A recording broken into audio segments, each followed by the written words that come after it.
Hello everyone, it's Todd Slatter with GTA Sports and welcome to another edition of GTA Heat Checks ISO Mode. Make sure you follow GTA Sports Network on Facebook, Twitter, Instagram. Don't forget GTA Heat Check as well. Subscribe to our YouTube channel, GTA Sports, and don't forget GTASports.com for all things in world sports. Today's edition of ISO Mode, we will be discussing the Atlanta Hawks. Now, the Atlanta Hawks last season finished with a record of 43-39. Of course, they made it to the postseason, but they didn't get very far. They flamed out rather early, going up against Miami. Had to make some off-season moves. So, it's obvious Trae Young needs some help. So what does Atlanta do? Atlanta go ahead and makes the deal to get Dejounte Murray. Of course, in doing so, they dealt Kevin Huerter. So Kevin Huerter will be off the books.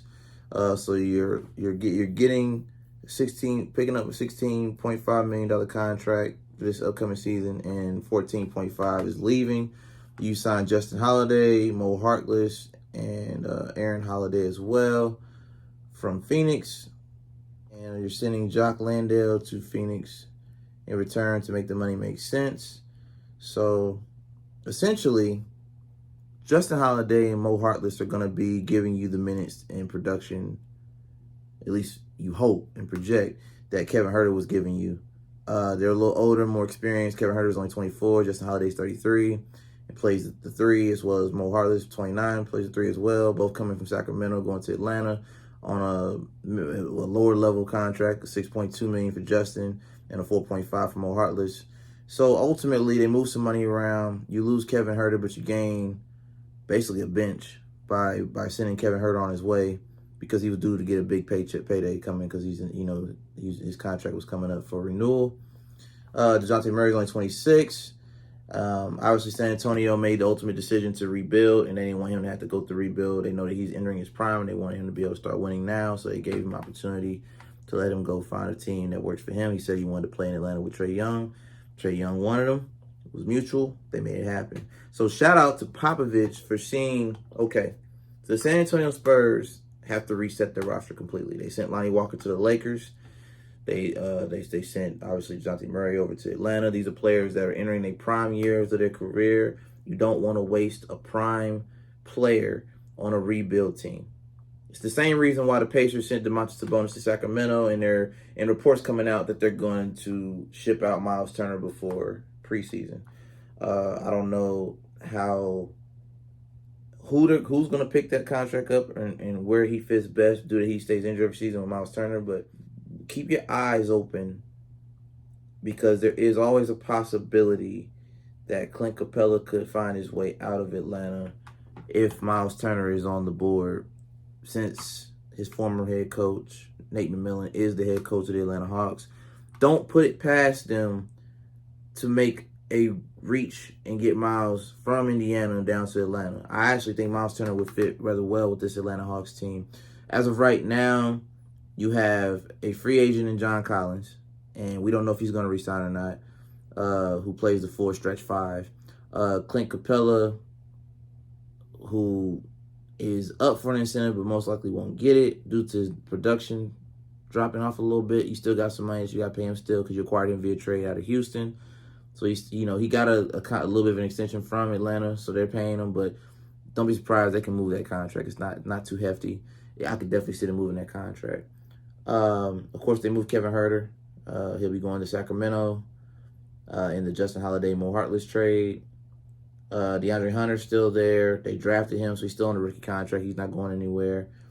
Same with Onyeka Okongwu, as well as AJ Griffin, who they just drafted this past draft. Jalen Johnson also is in this draft as well.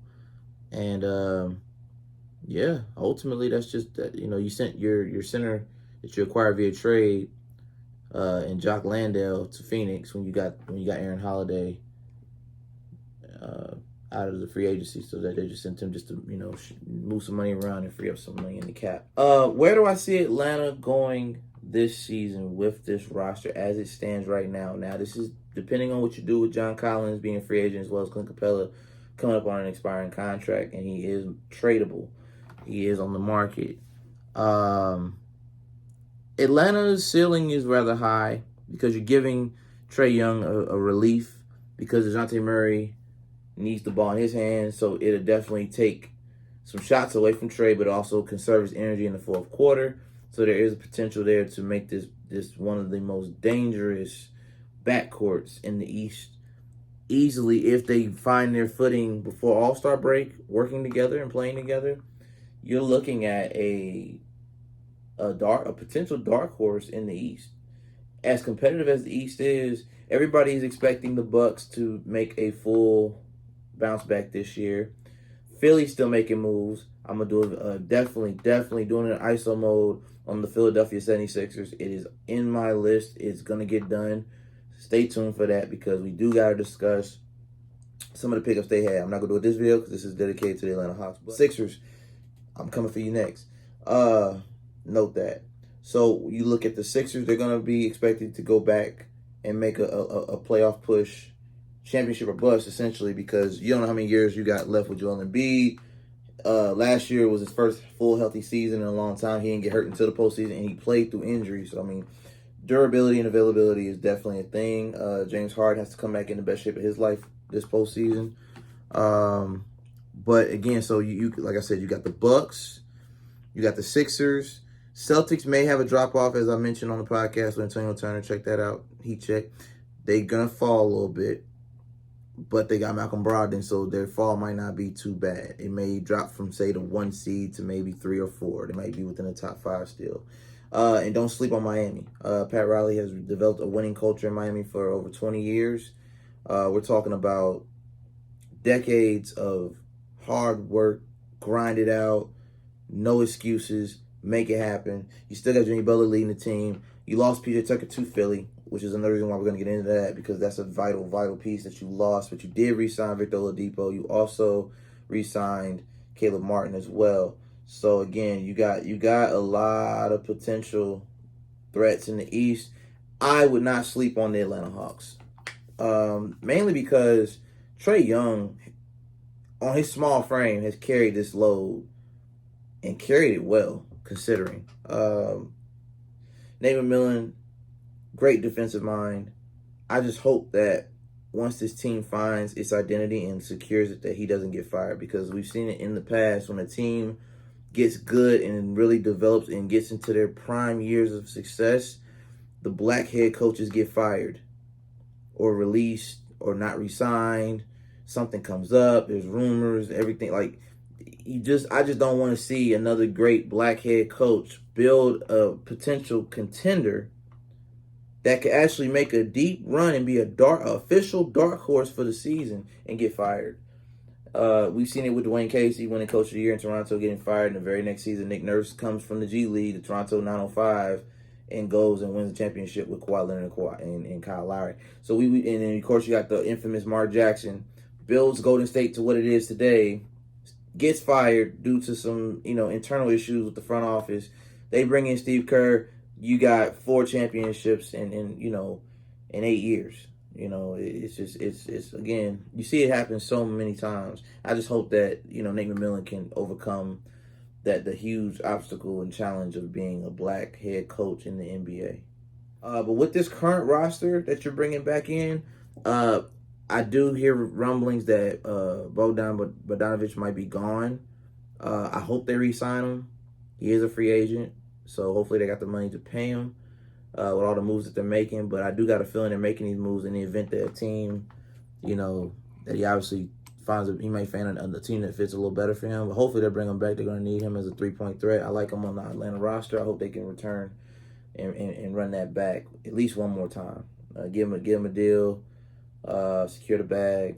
It's free agency, so of course, the player is entitled to do, make the best decision for his career. I just like how he fit with Atlanta. I think they really appreciated what he brought to the table. I see Atlanta easily, if they can stay healthy and find their chemistry before All-Star break, the Atlanta Hawks can go as far as the Eastern Conference Finals. I'm not going to give them the championship run. I'm not crazy like that just yet. I know ATL fans would say otherwise, and you're supposed to. It's your team. You're supposed to say your team can win a championship. I'm not saying that this is not a championship roster, but I will say there's a lot of moving pieces. The dust hasn't settled yet. The front office probably isn't done making moves, making phone calls, seeing what deals are on the table, seeing what players want to return. Again, you have Bogdanovich and John Collins as free agents. These are two key vital pieces to your identity, your core starting lineup. Is Lou Will going to return? Is he retiring? Is he, you got the bird rights on him. He's still on the books for 9.5. So, I mean, you still got some questions that need to be answered. If you're the front office, what is this team's core going to look like? Is Clint Capella coming back? Are you going to move him for Myles Turner? Myles Turner is on the market. The Pacers do look to move him this offseason, according to Brian Windhorst over ESPN. So I wouldn't be surprised if Myles Turner is on Atlanta's board of options. Because if I got to choose between a healthy Myles Turner and a healthy Clint Capella, and this is not me being a homer or anything, being from Indianapolis, Indiana, and my Pacers are who they are. They're rebuilding themselves. I'm choosing Myles Turner over Clint Capella, but if Atlanta does have, that does put Atlanta in the conversation for the best team in the East. If they get a healthy Myles Turner and he can stay healthy. Health is a major factor here. Health, chemistry, consistency, because we're talking about efficient shooting from Trae. Hopefully with Dejounte Murray that would increase because he's not jacking up as many shots in the fourth, because you can divvy up usage between Murray and Young, and they can figure out who wants to take the last shot and basically take a lot of pressure off of Trae Young taking the last shot, because everybody was expecting him to take the last shot. He is the leader of the team by default, being the point guard, being the flashy point guard that he is. His style of play, it attracts a lot of attention, both on offense and defense. A lot is asked and a lot is expected of him. So I like it. I think it'll definitely help them get more wins in the regular season, way more than 43. Early bird projections, they could easily get 50-plus wins this season. With this roster, if you re-sign John Collins and he's committed to playing his role and not worrying about being the superstar of the team, and if you can recommit Bogdanovich, again, you need a 3-and-D guy that got a clip. He is lethal. And you lost Kevin Huerter, who was another three-point shooter to Sacramento. So if you're going to lose Kevin Huerter, you got Justin Holiday, you got Mo Harkless, you got to keep Bogdanovich. I would think that they chose, looking at how the pending transactions are, of course, everybody clears waivers and everything is done, ink dries on the paperwork. It looks to me that they chose Bogdanovich over Kevin Huerter. So that means you have a contract that you either already written up and you're waiting on him to sign with a check saying, look, we chose you. You and Kevin Huerter are basically the same player, play the same position, probably getting the same amount of touches. We moved him to give you the money. We couldn't pay both of you guys. That's how I see it. That's what it looks like to me. You brought in veteran players, Justin Holiday and Mo Harkless, to cut some money down because their contracts are a lot smaller, more affordable and within the cap. And you can take that 14.5 that you got rid of with Kevin Huerter, and you can offer that to Bogdanovich with a long-term commitment. As far as John Collins, I need to check his attitude at the door. To me, he comes off as somebody who doesn't like being a second fiddle to Trae Young's, ascending star, and he wants to be the star too. And it's like, that's not how this team is built. Know your role, know your personnel, play your position, and we will win more games. I believe health, mental state, conditioning, and understanding the assignment. This team can win 50-plus games this season, which puts them in the top 5 in the East if they do what needs to be done. Recommit to Nate McMillan's defensive schemes, his system. Keep the opponents low on scoring. Keep Trae Young and Dejounte Murray efficient at scoring. We're talking about a 43-win team just last season with an early flame out in the playoffs, making a major splash. Okay? We're talking Eastern Conference Finals. All right? Because, let's be honest. If they had Dejounte Murray and a committed team, a fully healthy committed team, because John Collins wasn't 100%, then we're talking about it easily. They wouldn't have got swept by Miami. And again, they were 8th seed last season. 43 wins, 8th seed. 50-plus wins, now you're talking about a top 5 seed in the East. With the competitive nature of Boston, Philly, Milwaukee, Brooklyn's going to fall. Early projections here, no particular order. I got Miami going back to top 5 in the East. Milwaukee's going to be back in the mix. Philly has to be championship or bust for the simple fact that you got James Harden take a discount, and we'll talk about that more on the next ISO mode. Philadelphia 76ers, you're next. He took a discount, got Daniel House, got PJ Tucker, players that he knows how to play with, and you got DeAnthony Melton from Memphis. So again, Philly is going to be top 5 in the East next year, barring injury. We're talking about an MVP level Embiid, former MVP James Harden playing in his most healthiest state he's been in the last 2-3 seasons. No hamstring issues, no weight issues. We're talking 100% James Harden. Houston Harden has the potential to make one last return before he's in the twilight of his prime, okay? So, again, let's go back to the list. Philly, Milwaukee, Miami, all right? Those 3 alone are in the top 3 in the East for me. 4 and 5 is where it gets dicey. We're talking Chicago. We're talking Atlanta. I can't throw Charlotte in there yet. They got too much going on right now with the Miles Bridges issue, Steve Clifford being their coach. Can't put Charlotte in the conversation yet. I hope. All I can do is hope. Pacers are rebuilding. So we still got Cleveland at 5 or 6. If I haven't already said it, Boston's going to be 5 or 6. So those teams will be fighting for those play-in, right outside the play-in positions. And then you throw in the Charlotte and in Detroit, being that they are rebuilding, but they've drafted well the last 3 seasons. As I mentioned in my previous videos, go check that out about the Detroit Pistons. So again, Atlanta has the potential to win 50-plus games with this roster. If you bring back John Collins, committed to the system, Bogdanovich, recommitted, payday, move Clint Capella, go get Myles Turner out of Indiana. He wants to leave. They want to get rid of him. Send him to Atlanta. Send Clint Capella to the Pacers, and they can waive him or decide what they want to do. And you're talking about Dejounte Murray. This is starting lineup potentially. If you can go get Myles Turner, go get him. You got John Collins recommitted to playing his role at the 4 and not worrying about being the superstar.